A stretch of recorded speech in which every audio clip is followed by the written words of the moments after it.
और दो रिपोर्टर्स हमारे साथ हैं। गाजियाबाद से फराह खान है और अलीगढ़ से संदीप पांडे। सीधा अलीगढ़ का रुख करते हैं। संदीप, अलीगढ़ में लोग किन मुद्दों का जिक्र कर रहे हैं? मुमकिन हो तो उनसे बात कीजिए, तस्वीरें दिखाइए। दोपहर का वक्त हो चुका है, क्या अब भी पोलिंग बूथ पर उत्साह नजर आ रहा है? बिल्कुल, देखिए यहाँ सुबह से ही मतदाताओं में उत्साह था और लगातार वोटिंग जारी हो रही है, चल रही है। इसके अलावा हम दिखाते हैं कैसे इस बार निर्वाचन आयोग ने हर बूथ की निगरानी के लिए विशेष सिस्टम तैयार किया। आप देख सकते हैं ये कंट्रोल रूम है अलीगढ़ का, और देखिए वेब कास्टिंग की जा रही, कैसे मतदान हो रहा है जिले में, वहां से सीधे कैमरों से तस्वीर यहाँ पर आ रही, यानी कि पूरी पारदर्शिता के साथ निर्वाचन आयोग चुनाव करा रहा है। अलीगढ़ में 3000 से ज्यादा बूथ हैं, वहीं पोलिंग स्टेशन की बात करें तो 1600 से ज्यादा हैं। आप देख सकते हैं कि यहाँ का स्टाफ है जो कंट्रोल रूम में बैठा हुआ है, वो पल पल की निगरानी कर रहा है कि कैमरे के जरिए हर बूथ पे नजर है कि किस तरीके से यहाँ पर मतदान प्रक्रिया सुचारू रूप से चलाई जाए। हम यहाँ के स्टाफ से बात करते हैं जो यहाँ पे कंट्रोल रूम में है। भाई साहब, क्या नाम है आपका? दीनदयाल वर्मा। कैसे काम कर रहा है, कैसे निगरानी कर रहे हैं कंट्रोल रूम में? कंट्रोल रूम में विधानसभा 22 ये 4 टीवी लगे हुए हैं और हर विधानसभा 50% पोलिंग स्टेशन को वेब कैमरा से कवर्ड किया गया है, जिसके लाइव टेलीकास्ट में देखे जा रहे हैं। और उसमें विशेष रूप से देखा जा रहा है कि पोलिंग पार्टी दिख रही हो, मतदाता आता हुआ दिख रहा हो, वोट कास्ट करते हुए दिख रहा हो, पर वोटिंग नहीं दिख रही हो। हम थोड़ा चाहेंगे कि हमारे जो दर्शक हैं उनको आप दिखाइए किस तरीके से पूरा सिस्टम काम कर रहा है। निर्वाचन आयोग ने इस बार बड़ी पहल की है। जैसे कि विपक्ष सवाल उठाते रहते थे कि चुनाव प्रक्रिया पे सवाल उठता था, लेकिन इस बार पूरी कैमरे की नजर में ये चुनाव प्रक्रिया चले, थोड़ा बताएं। देखिए, हमारी ये असेंबली क्षेत्र है अलीगढ़, जिसमें 23 नंबर बूथ दिख रहा है। इसमें आपका वोटिंग कंपार्टमेंट दिख रहा है, लेकिन वोटिंग मशीन नहीं दिख रही, गोपनीयता के पॉइंट ऑफ व्यू से। मतदाता आपको दिख रहा है, पीठासीन अधिकारी बैठे हुए हैं, मतदाताएं आ रही हैं, अपनी पर्ची ले रही हैं, अपना रजिस्ट्रेशन करा रही हैं, और कंट्रोल यूनिट से उसको बैलेट इशू करके बैलेट यूनिट में वोट डाला। 1 बज रहा है, क्या फीसद मतदान हो गया आपके पास? इसके तो इनपुट आ रहा होगा। प्रतिशत का कंट्रोल रूम से अलग से उसका डाटा इकट्ठा किया जा रहा है। यहाँ केवल मतदान प्रक्रिया की नजर रखी जा रही है। आप देखिए, न्यूज 18 ने अपने कैमरे के सामने दिखाया किस तरीके से मतदान प्रक्रिया पूरे जनपद में चल रही है। निर्वाचन आयोग की चप्पे चप्पे पर नजर है, वेबकास्टिंग चल रही बूथों से, यहां तक कि मतदान जो मतदाता जा रहा है बूथ पे, कैसे वो पर्ची लेकर वहां पे अपना वेरिफिकेशन करा रहा है और वोटिंग कर रहा है, इसका टोटल यहां पे कैमरे की नजर से पूरे रिकॉर्ड किया जा रहा है। चप्पे चप्पे पे कैमरा है और कर्मचारी लगातार पल पल की निगरानी कर रहे हैं। क्या कहेंगे जो ये सिस्टम बना है? सरकार द्वारा वेब कास्टिंग जो है की मदद से मतदान केंद्रों पर घटित गतिविधियों को पर निगरानी रखी जाती है। जिले में 11 से 14 मतदान केंद्रों को जो क्रिटिकल श्रेणी में आते हैं उनको देखा जा रहा है, उनकी लाइव मॉनिटरिंग की जा रही है। वेब कास्टिंग के माध्यम से हम सीओ ऑफिस पे भी इस पर लगातार निगरानी रखी जा रही है। आरओ भी देख सकते हैं, और उस पर जो भी क्रिटिकल पे आराम से जो है मतदाता अपने मताधिकार का प्रयोग करते हैं, अच्छे से देख सकते हैं। संवेदनशील जो अति संवेदनशील बूथ हैं उन पे नजर रखी जा रही है यहाँ से विशेष कर, क्योंकि संवेदनशील और अति संवेदनशील पर चुनाव प्रक्रिया आसानी से हो सके, बिना किसी व्यवधान के हो सके, उसको लेकर इस पे विशेष नजर रखी जा रही है। और आप क्या कहेंगे इस कंट्रोल रूम को लेकर, और क्या तकनीकी का इसमें इस्तेमाल किया जा रहा है? मैं इस कंट्रोल रूम के एस्टेब्लिशमेंट के लिए तकनीकी अधिकारी के रूप में यहाँ पे तैनात हूँ। इसमें विधानसभा 22 4 टीवी के हिसाब से 24 टीवी यहाँ लगाई गई हैं, जहाँ बहुत हाई स्पीड इंटरनेट होना चाहिए। आप देख रहे हैं कहीं पर भी कोई वफरिंग नहीं है, एकदम क्लैरिटी है कैमरों में। सारे कैमरे हमारे वेल एस्टेब्लिश्ड हैं। ईवीएम मशीन नहीं दिख रही है, सिर्फ कंपार्टमेंट दिख रहा है। बिल्कुल बिल्कुल, तो प्रशासनिक व्यवस्था भी दुरुस्त है और लोग अपने मुद्दों का जिक्र भी कर रहे हैं। हम आपके पास लौटेंगे, लेकिन फराह खान का हम रुख करते हैं जो गाजियाबाद से हमारे साथ जुड़ रही हैं। फराह, लोगों से बातचीत कीजिए, क्या उनके मुद्दे हैं, वो किस आधार पर वोट कर रहे हैं, अपने प्रत्याशी को देखकर वोट कर रहे हैं, केंद्र में कामकाज को किस तरह देख रहे हैं? आस्था, आपको बता दूं कि अगर हम गाजियाबाद सीट की बात करें तो दिल्ली से सटी सीट है, तो इसलिए हाई प्रोफाइल भी है, वीवीआईपी भी है, लेकिन इस बार शहरी वोटर पर खास ध्यान रखा गया है। तो इसीलिए देखिए, हाई राइज सोसाइटी में भी जो है वो पोलिंग बूथ बनाए गए हैं। आप देख सकते हैं गर्मी में भी लोग जो है लगातार आ रहे हैं, पूरी लाइन। अब सीधा लोगों से बातचीत करते हैं, किन चीजों को ध्यान में रखते हुए वोट करने आए? देखिए, जो देश की स्थिति है, खासकर ये नेशनल इलेक्शन है, तो इसमें गवर्नमेंट की स्टेबिलिटी और जो नेशनल और इंटरनेशनल इश्यूज हैं वो ज़्यादा इम्पोर्टेंट है। हालांकि कई बार लोग जो हैं लोकल इश्यूज को लेकर के सोचते हैं, लेकिन लोकल इश्यूज स्टेट गवर्नमेंट के असेंबली इलेक्शन में इम्पॉर्टेंट हो जाते हैं। यहाँ पर स्टेबिलिटी ऑफ गवर्नमेंट और ओवरऑल जो इकोनॉमिक पॉलिसी है, डिप्लोमेसी है, इंडिया की पोजीशन है, उस सब को लेकर के ये सारे आपके मुद्दे हैं। यहाँ पे और भी लोग हैं, आज हम बात करते हैं। आपने अपने दिमाग में क्या सोचा हुआ है, किन चीज़ों को ध्यान में रखते हुए वोट करेंगे? क्योंकि यहाँ पर तमाम मुद्दे सामने आए हैं, कई आरोप भी लगे हैं कि जो मौजूदा सांसद थे वो एक्सेसिबल नहीं थे, बहुत सारी चीज़ें हैं। तो आपने क्या कुछ चीज़ें सोची? सबसे पहले मैं तो ये कहूंगा कि आज जिसका भी मतदान करने का अधिकार है वो अपने मतदान का प्रयोग जरूर करें, क्योंकि ये हमारा देश को आगे बढ़ाने में सबसे सहायक सिद्ध होगा। दूसरी बात यह है कि हम कहते हैं कि हमारा देश विकसित होना चाहिए। अगर हम विकासशील भारत को विकसित भारत बनाना चाहते हैं तो वो पार्टी जो हमारे विकसित भारत का सपने को साकार कर रही है, हमें उसे ध्यान में रखते हुए उसे पार्टी को वोट करना है। आप किस तरीके से क्या सोच के हैं? देखिए, बहुत लंबा एक्सपीरियंस होता है, आपने बहुत सालों से वोट डाला होगा, तो अब क्या आपके मन में है? आपने ठीक कहा, मैं 67 साल की मेरी उम्र है और मेरा शुरू से ही राजनीतिक मतलब परिचय रहा है, मतलब इंटरेस्ट रहा है। इस बार जो इलेक्शन है ये नेशनल स्टेबिलिटी के ऊपर है। आप देखिए, अभी अमेरिका ने हमारे मामले में इंटरफेरेंस करने की कोशिश की कि आपके कॉलेज में नहीं हो रहा, मणिपुर में नहीं हो रहा, तो आज भारत की ये ताकत है कि उसको उल्टे जवाब दे दिया, उसको धमका दिया जैसे वो करता था। इससे पहले सब चुप। लोगों के लोकल मुद्दे भी बहुत हैं, अतिक्रमण पर, अवैध अतिक्रमण पर अगर हम बात करें, बहुत सारे, पार्किंग का एक इशू है, तमाम लोकल मुद्दे हैं, तो उन पर क्या कहें? हम उनको भी सोल्व कर रहे हैं, योगी सरकार उस पर भी प्रॉपर ध्यान है। और जो जनप्रतिनिधि आए हैं और यहाँ पे भी आए थे तो उनको बताया गया, तो हम ऐसी आशा करते हैं कि जब बड़े मुद्दे हल हो रहे हैं तो छोटे मुद्दे भी हल हो। तो मैं आपको यहाँ ये दिखाना चाहूंगी, देखिए महिलाएं भी बढ़ चढ़कर हिस्सा ले रही हैं। आप यहाँ देख सकते हैं कि जो पोलिंग बूथ बनाया गया है, यहाँ पर जो है वो 2 लाइंस को डिवाइड किया गया है। एक तरफ महिलाएं हैं और एक तरफ पुरुष हैं। महिलाओं से भी बात करने की कोशिश करेंगे। किन चीजों को ध्यान रखते हुए वोट दे रही हैं? यही है बच्चों, एक तो लेडीज की सेफ्टी सबसे ज्यादा है। पक्ष ने बार बार जो है वो सेफ्टी के और उस पर, तो क्या सेफ महसूस करती है? हाँ, सेफ महसूस करते हैं। तो आप किन चीजों को ध्यान रखते हुए वोट दें? विकास के मुद्दे पर। आंटी जी, आप? विकास के मुद्दे। तो देखिए, आज सा लोगों में उत्साह है और यहाँ पर सबसे बड़ी चीज यही है कि पिछली बार जो वोट परसेंटेज देखा गया था, जो कमी देखी जा रही थी, उसी को देखते हुए इस बार पहली बार ऐसा हुआ है कि जो high rise 250 high rise societies हैं, वहां पर इस तरीके के इंतजाम किए गए हैं ताकि लोग जो है निकले, क्योंकि देखिए लॉन्ग वीकेंड भी है, छुट्टियों का टाइम भी है, तो ऐसे में।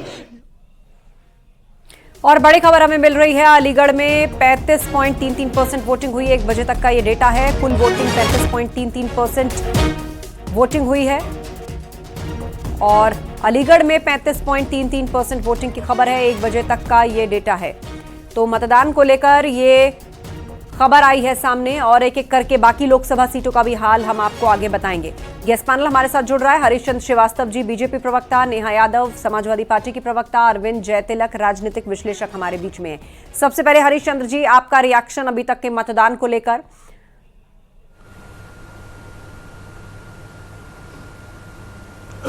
देखिए, जिन ये दूसरे चरण की जिन 8 सीटों पे मतदान हो रहा है आज जी, गर्मी के लिहाज से अगर देखा जाए तो जो वोटिंग परसेंटेज है वो संतोषजनक ही कहा जाएगा, क्योंकि 6 बजे तक वोटिंग 7 बजे तक होगी, तो 35% तक 1 बजे तक वोटिंग है। तो ये मुझे लगता है कि 60% से ऊपर 65 तक जा सकती है कम से कम।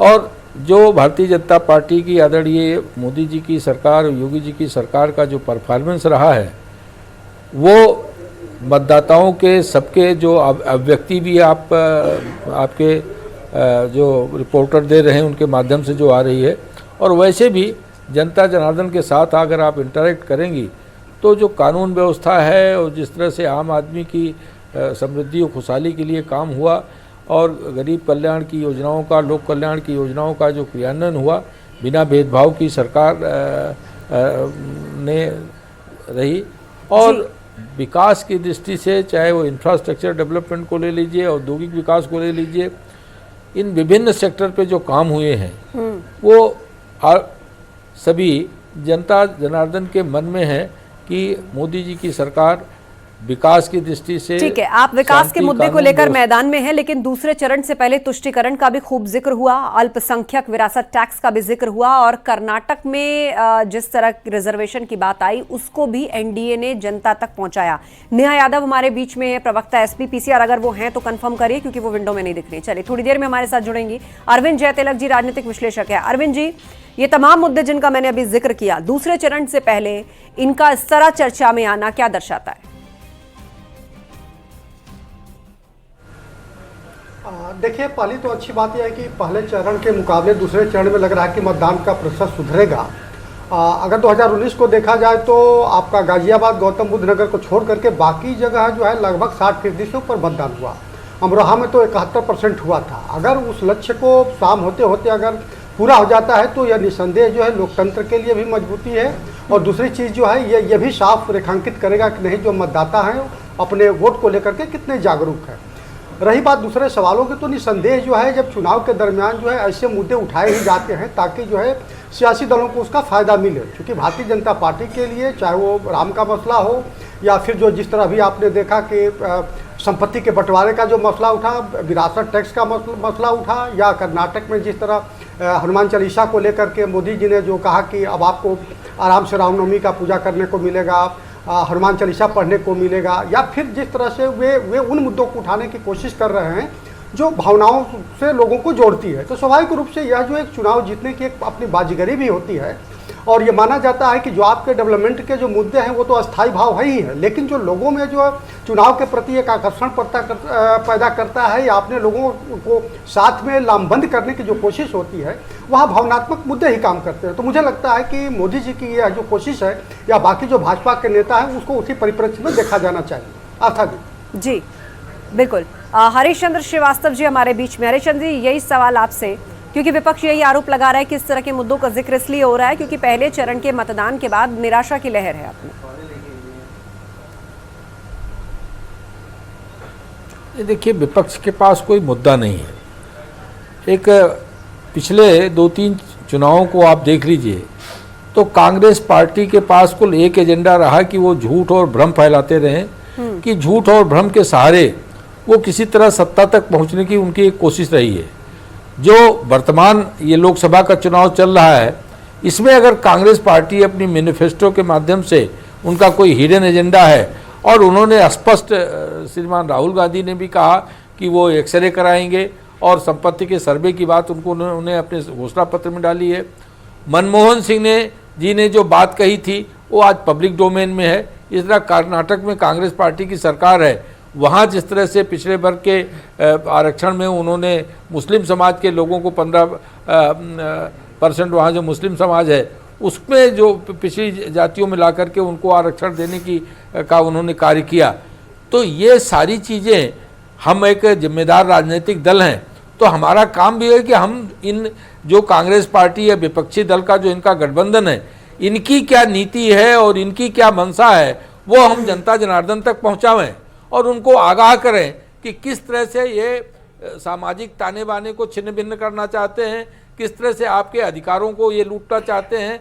तो ये बात हम एक जिम्मेदार राजनीतिक दल के नाते भी हमारा कर्तव्य बनता है कि हम उन तक ये बातें पहुँचाएँ, और निश्चित रूप से जनता जनार्दन को जागरूक करना और जनता जनार्दन को उसके प्रति आगाह करना हमारा धर्म भी है और कर्तव्य भी है। और जनता जनार्दन इन सब चीज़ों को जानती है कि कांग्रेस पार्टी हमेशा से ही जात पात और तुष्टीकरण की राजनीति करके सत्ता में रही है और वही फार्मूला वो हमेशा लागू करना चाहती है, जबकि भारतीय जनता पार्टी का यशस्वी नेतृत्व पॉलिटिक्स ऑफ परफॉर्मेंस को लेकर के चल रहा है और जो जनता जनार्दन से उन्होंने वादा किया उसको पूरा करने का काम कर रहे हैं। हम अंत्योदय को साकार करने का काम कर रहे हैं और विकसित राष्ट्र की हमारी अब जो रोड मैप है वो संकल्प पत्र के माध्यम से माननीय प्रधानमंत्री जी ने देश के सामने रखा है। तो हम इन बातों को लेकर विचार रहे हैं, लेकिन अगर विपक्ष किसी इस तरह का कोई हिडन एजेंडा लेके आ रहा है तो उसको बेनकाब करना भी हमारा काम है। जी, और सीधे रुक करते हैं अमरोहा का। हमारे सहयोगी राजीव भी हमारे साथ अमरोहा से लगातार जुड़े हुए हैं, जो कि वोटर्स से बात कर रहे हैं, वहां के इंतजामों को भी हम तक पहुंचा रहे हैं। एक बार फिर से बातचीत कीजिए अमरोहा की जनता से राजीव, और उनसे जानिए कि क्या अब भी वही उत्साह जो वोटिंग डे को लेकर सुबह से देखा गया वो वहां पर बरकरार है, उनके मुद्दे क्या हैं, यदि संभव है तो कुछ महिलाओं से भी बातचीत कीजिए।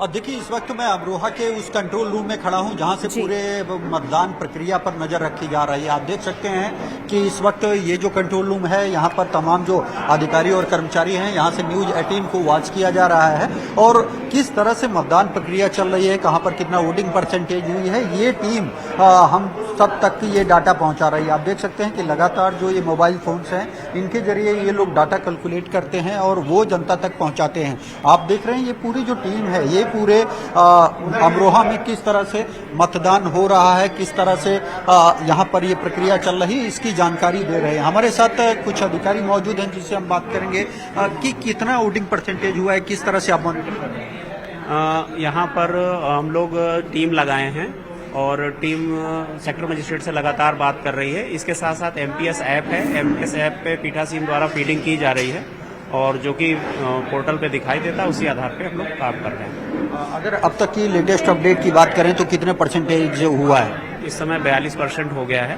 और एक बजे का। जैसा कि आप देख रहे हैं तमाम अधिकारी यहाँ पर बैठे, मैडम भी बैठे, उनसे बात करेंगे। मैडम किस तरह से यहाँ से मॉनिटरिंग हो रही, किस तरह से अपडेट मिल रही है? अभी हमारे जितने सेक्टर हैं वोट डालने में कोई भी समस्या आ रही है वो यहाँ पर सूचना दे रहा है, फिर संबंधित जगह से इस कंट्रोल रूम के जरिए उस संबंधित मतदान केंद्र और मतदेय स्थल पर बात करके उसको कितना मतदान हुआ है। तो अगर अब तक अमरोहा की बात करें तो करीब 42% जो मतदान अमरोहा में हुआ है और उत्तर प्रदेश में 9 जिलों में जो उत्तर अमरोहा की बात करें तो 910 मतदान केंद्र बनाए गए हैं, वहां ये मीडिया को दी जा रही है और फिर मीडिया जनता तक और देश और प्रदेश में पहुंचा रही है। तो कुल मिलाकर लगातार ये प्रक्रिया शाम 6 बजे तक जारी रहेगी, शाम 6 बजे तक चलेगी और साथ ही मतदान केंद्र के बाहर जो लंबी कतार है वो इस बात की ओर इशारा कर रही है कि लोगों में भी उत्साह अभी कम नहीं हुआ है। भले ही दोपहर का वक्त हो लेकिन लोग कतारों में लग करके वोट देने के लिए पहुंच रहे हैं और असल मतदान प्रतिशत जब आएगा तब इस बात का फाइनल आकलन किया जाएगा कि क्या पहले फेज के बाद ये वोटिंग और बढ़ती है, जनता कितना उत्साह दिखाती है। लेकिन अपील यही टीवी के माध्यम से भी अपने घरों से निकले, अपने मताधिकार का वोट करें और सही सरकार चुनें। एक छोटा सा ब्रेक, जल्द लौटेंगे।